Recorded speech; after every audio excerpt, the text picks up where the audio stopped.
bahamba bangamkhonzi bangamthobeli uThixo, banqula nobasondeza oThixo basemzini, basondeza oBhali, basondeza oAshera, bamlibala uYehova obakhuphe eGibhithe, uYehova obakhuphe ezweni lobugqila, uJehova obakhuphe ekubulalekeni kwabo.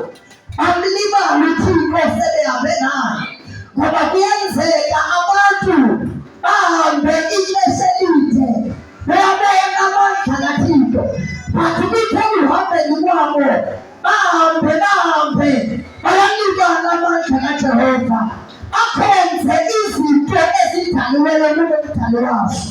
NamaSirayeli amlibala uThixo, akhonza oBhali, akhonza oThixo basemzini, akhonza izinto ezidaliweyo, akhonza izinto ezenziwe ngabantu, amlibala uJehova. Sengathi lilixesha esiphila kulo apho bonke abantu abakhonza izinto ezibonakalayo, apho bonke abantu abakhonza izinto eziphathekayo sebemlibele uJehova owabahlabulayo. Bamlibala abantu uThixo, bakhonza oThixo basemzini. Ngexesha esiphila kulo abantu bamlibele uJehova, athi uBhalayo yazini ukuba uYehova uNguthixo wethu, athi nguye osidalileyo ayisithi.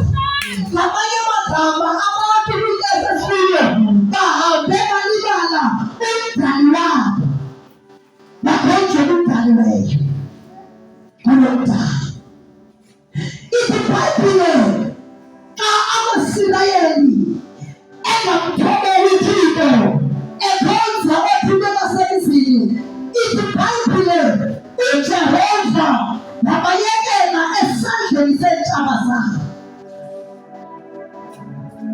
Athi ehlabela bona izwe ngabowethu, uxolele izono zalo, athi imihlaba yonakele ngenxa yeziphithiphithi zethu. So ngexesha uJehova awayekela kwisandla samaMidiyani